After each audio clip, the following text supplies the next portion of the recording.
Hi, I'm Tom, amateur radio call sign N8FDY, and today we're going to look at the Thsinde 18B Plus multimeter. This is the box it came in. I bought it from Amazon for $20.95. It seemed to have all the features I think is minimum for electronic projects that are primarily amateur radio related. Well, let's see what's in the box. We have a manual. The manual is full of errors, and it also has some misprints in the specs, but I think I figured it all out to get along with what we're doing today. But you definitely, if you're a beginner, you're not going to use this manual. You're going to have to get some supplemental information about how to use multimeters. Second thing is the meter itself. Wrapped up in a little bag. Here you go. It's a pretty good size for being $21. It also came with a set of leads. The leads were surprising because they actually are a little more flexible than the very cheap leads. Yes. And they look like they're gold-plated. I don't know how to tell if they really are, but they look that way, and they actually seem like they make good contact. Let's got to take the little ends off that protect the inside. And the quickest way to see how they're doing is to go into the continuity mode. And that's where we're at. And you rub them together and you see there's no, but it is latching. Continuity mode is latching, which a lot of people find useful. Beeper's nice and loud. Now, I put this through a bunch of measurements. Now, I do not have measurement standards. What I have is a Keithley Dmm 6500 that's been calibrated recently. And I use that to do all the measurements of my little things I put together. I put together a little current source that I use to try microamps and milliamps. For amps, I use a electronic load and a power supply. For voltage, I do have one of these I got off of eBay, and then I measure that with the Keithley to get the exact voltage, and of course I put it on the little labels. The other thing I have is a little board with the resistor values I'm interested in and the capacitor values. So what I did is I put two C0G ceramic capacitors, because that's mostly what you use at the lower values. And then I have film capacitors, and then I use in my projects aluminum polymer capacitors. So that's what I put for the high values. So I ran this meter through all this, measured all this, and I will have the details coming up. I also have a written review because I know there's going to be a lot of numbers because I like to measure and have quantifiable information. And I'm going to have a written review that you can get to from the description, and it will go over everything in detail. So let's give you an idea what it looks like. We will take these leads that I use for all my testing in the bench, and I'll show you a little picture of the bench where I do the testing, but there really is no room to put up the video lights and do recording in there. So we do it here. Now, I don't like most multimeter leads. I was surprised by the ones that came with this, but in general, I don't like them. So I use ProMaster 8000s, and I also use the Fluke TL175s. Those are the only two leads I kind of use. I like the ProMaster the best. So this little voltage reference puts out, and I did buy a few of them because they are different values, and this one is the closest to what I was looking for. Now, if you notice, when you turn this on, it beeps. And you click to the next one, it beeps. Click to the next one, it beeps. Beep, beep. That drives me crazy. That I don't like about this meter. The other thing I don't like is that sometimes, if you're not careful, you'll end up in the middle. And you don't know what it's really doing. So, anyway, let's get the voltages. And let's turn on a voltage. And there we go. 9.99. And that should actually be 10.0015, which is what the Keithley measures. But that's very close. Very, very close. And this thing has a 0.5%, give or take, I think 3 digits. It'll be up there, which is really good for a $20 meter. And the AC, which is 0.8%, give or take, I think 5 digits, is pretty good for a $20 meter. I'm reviewing 12 meters in the 6,000 count variety, which is, this is a 6,000 count meter. And surprisingly, this did surprisingly well in the voltage area. Not so good, a little less good in the resistance, a little less in current, and very poorly in capacitance. But what do you want for a $20 meter? Let's do, see, it changes pretty quick.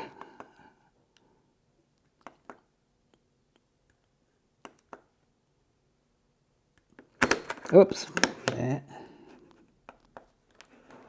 Now, here's one of the other things that are annoying. It's a great backlight.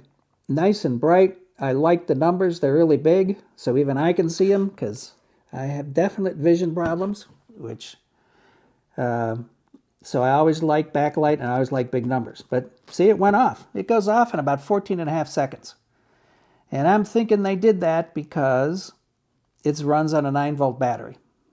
There's a 9-volt battery in the back. I'll show you a picture of that, but basically you take off one screw.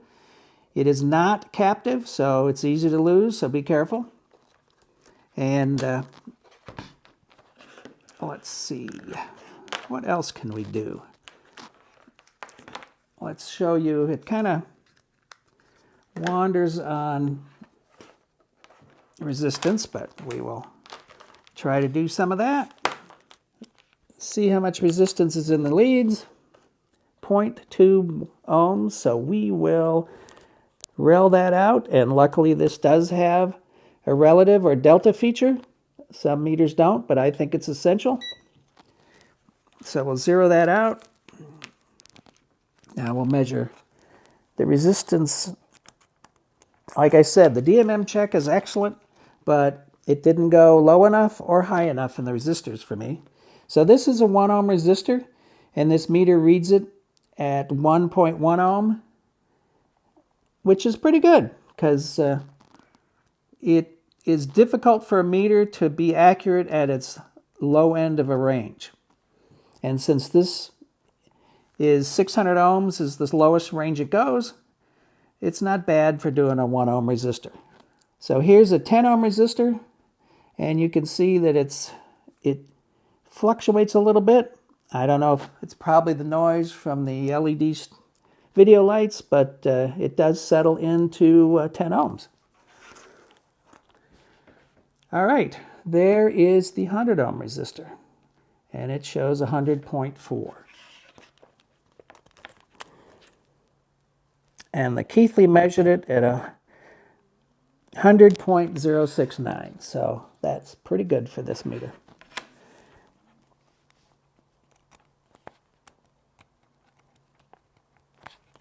Now we're going to measure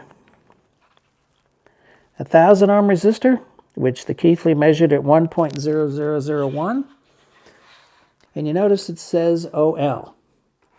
And that usually means that the meter cannot read the value for the range it has. And you say, but it's an auto-ranging meter. Yes, it is. But when I pressed that delta or rel button, it took it out of auto-ranging, which is very inconvenient. I've only seen one brand of meter that can use the relative function across the auto range, and those are Bryman meters. So you can't really hold it against it because almost all the meters, including my favorite fluke meters, do the same thing. If you put it in relative or delta mode, you're stuck on the range you did it in. So what we have to do is press the relative or delta mode again, and then it goes back into auto ranging. And as you see now, it says 1.002 and it is in the kilo ohm range, so that is 1 kilo ohm resistor, and that's pretty close.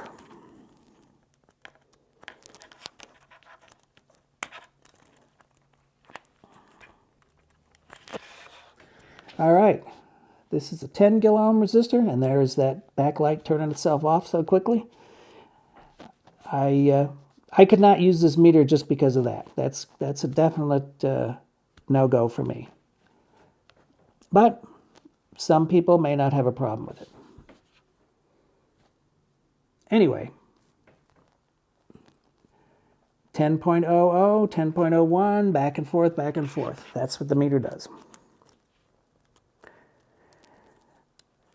Well, let's go up to the highest value that this meter can measure. On my board here is a 10 mega ohm resistor. None of the meters in this 6,000 watt range can measure the 100 mega ohm, the 100 mega ohm, but I'm not going to hold it against them since none of them can do it.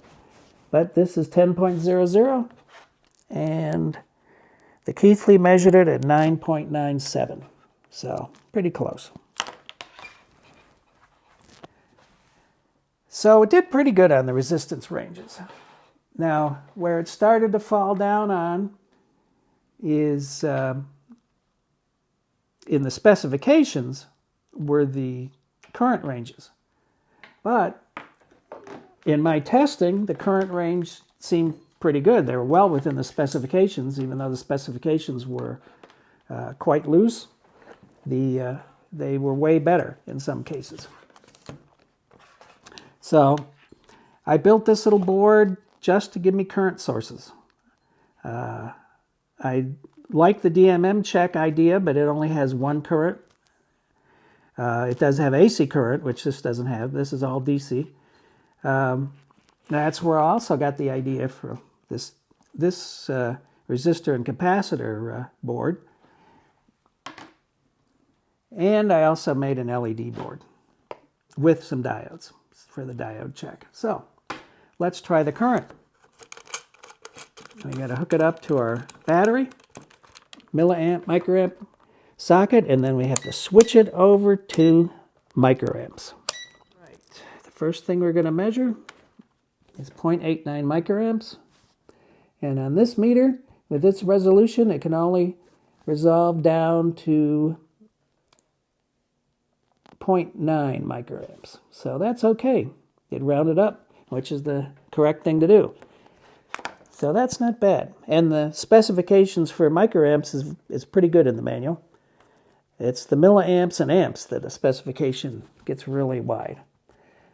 Here we go with 9.1 milliamps. And the Keithley said it was 9.21. Now we're going to go with 99 microamps. Let's do this over again. All right, now we're going to do 9.21 microamps.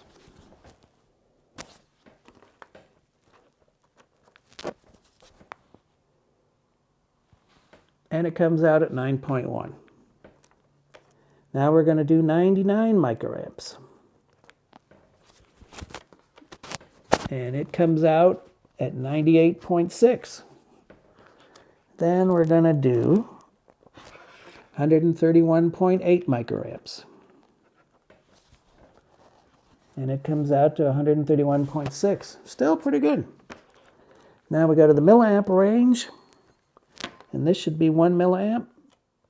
All right, we should change it to the milliamp range.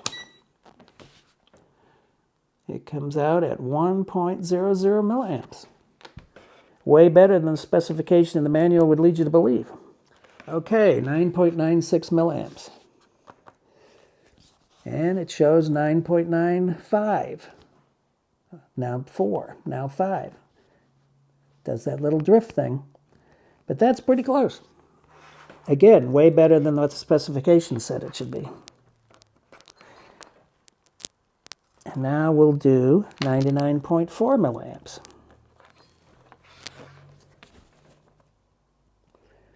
And it comes out at 99.1. So that's it for the milliamp range. The amp range I checked with an electronic load and power supply, and that again is in the document. If you blow one of the fuses, you must open up the meter by removing 4 self-tapping screws and lifting the back off to expose the fuses. The manual did not say what kind of fuses they were, and it looks like they're a 1 amp and a 600 milliamp, and it looks like they're only rated for 250 volts as it's printed on the circuit board. So I doubt if this meter can actually meet the category 4 rating its claims on the front.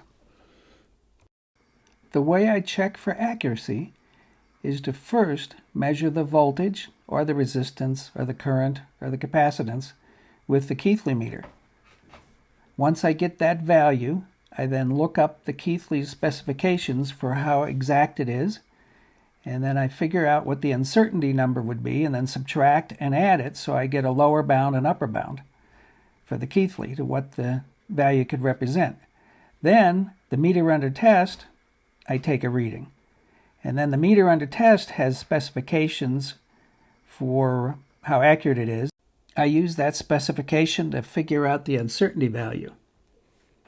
Then I subtract the uncertainty value from the lowest bound of the Keithley, and then from the highest bound of the Keithley, I add that, and that gives me my lowest and highest number that would still be considered within specifications.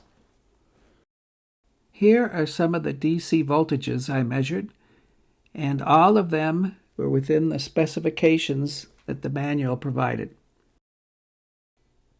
In this group of 6,000 count meters that I reviewed, this has the second best AC accuracy.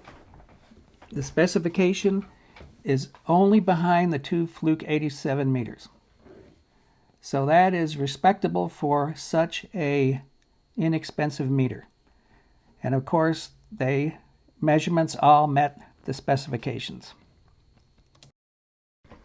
The resistance measurements all were within the specifications. Another fine performance for a $21 meter.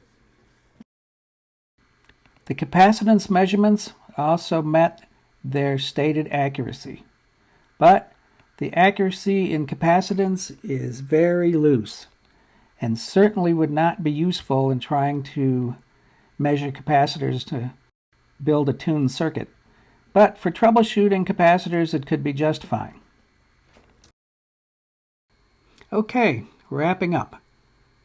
The good parts of this meter. It's inexpensive. You can't argue with that. It's easily could be your throwaway meter that you'd take anywhere and not worried about getting lost or stolen.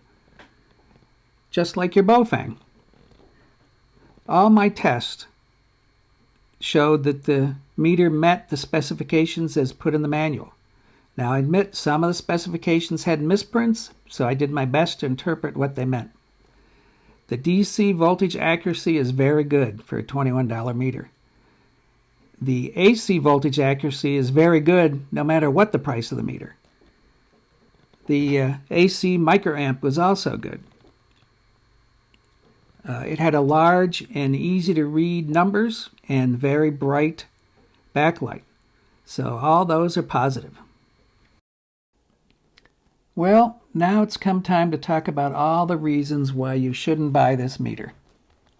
The first and foremost is there's no evidence in the manual or any markings on the meter that indicate that a third-party lab has tested it for safety.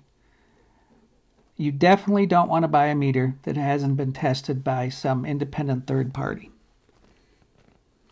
The next one is the current ranges have pretty low accuracy, except for the microamp range, but the other ones, it's pretty loose. The capacitance range has really loose accuracy also.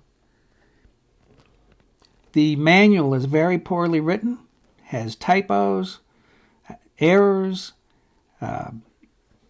nonsensical things in it, so I definitely wouldn't rely on the manual. Also, the beeper beeps every time you turn the rotary switch or push the buttons. I know a lot of other meters beep when they push the buttons, but it seems like only the Chinese meters seem to beep every time you move the rotary switch. The backlight turns off after 14.5 seconds. That's just too short, and there's no way to disable the backlight turnoff. Unfortunately, you have to get to a much higher price meter before you can disable some of these functions. Also, you must totally disassemble the meter to change the fuses. Of course, many meters are like that. There's very few that have a convenient access door, so you don't have to take it apart to change the fuses. Well, I hope this video helped you decide whether the Thsinde 18B Plus is a meter for you or not. Remember, there's a PDF document available in the description, and hopefully that'll give you all the details. Anyway, thanks for watching the video, and I will have many more meter reviews in the future. This is Tom, N8FDY, saying 73, and good luck.